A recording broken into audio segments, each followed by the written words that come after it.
Welcome to a rather breezy and showery Lisbon in Portugal. We're here to ride Honda's new CB125R, which is the latest kind of designer neo-sports cafe take on the 125 learner market. It's quite an impressive looking little thing. Some nice design going into it.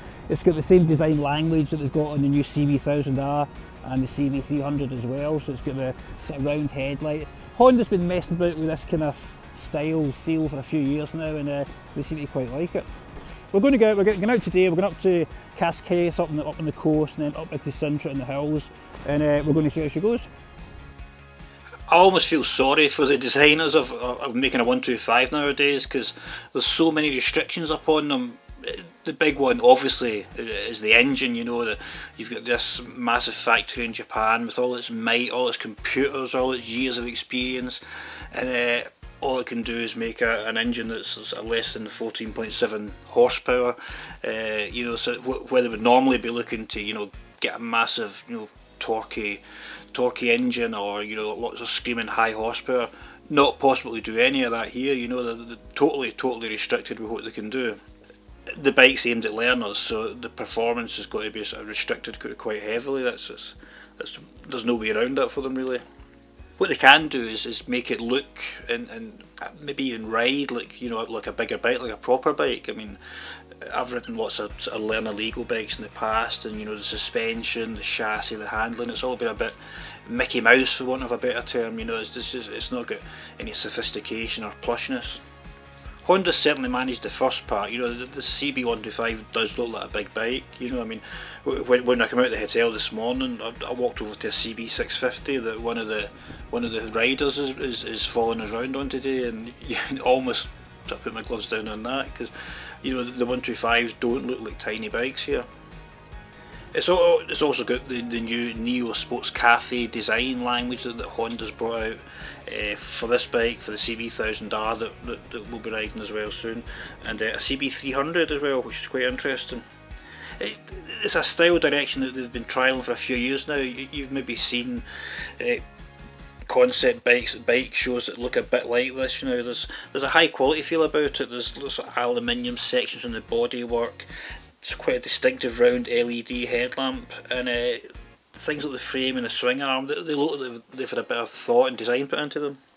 The weather's pretty ropey today, but there's nothing we can do about that. Get the waterproofs on and head off, kind of thing, is the plan. So get on the CB125, comfortable. You know, the seat heights are quite low for my 29-inch inside leg.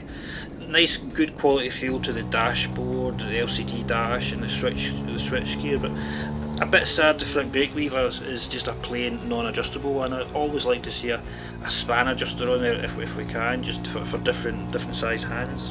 The handlebars, it's got a sort of pretend fat Renthal handlebar there.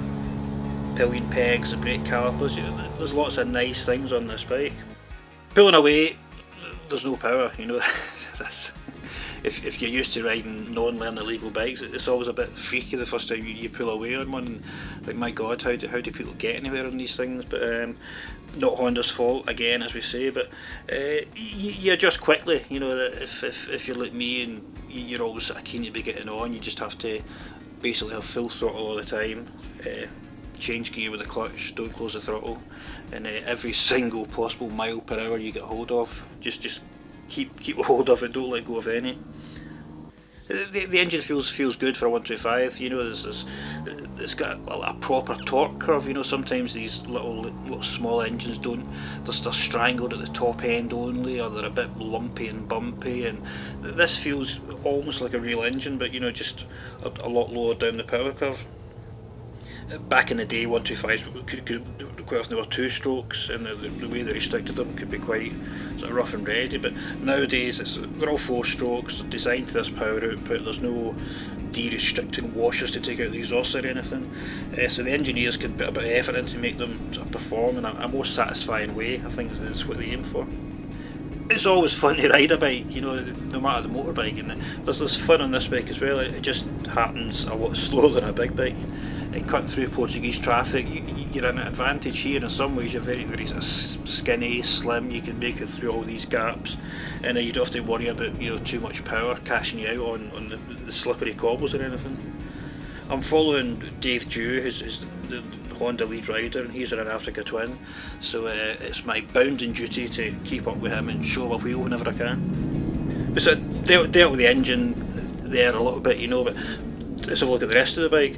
CB125, it's got quite wide wheels and tyres for this bike. It's a 3-inch front rim, 4-inch rear rim, and then you get a 110/70 front, 150/60 rear tyre. I mean, almost you might think a bit big for a 125, but not the case at all. There's some Dunlop GPR 300 tyres, which working well actually.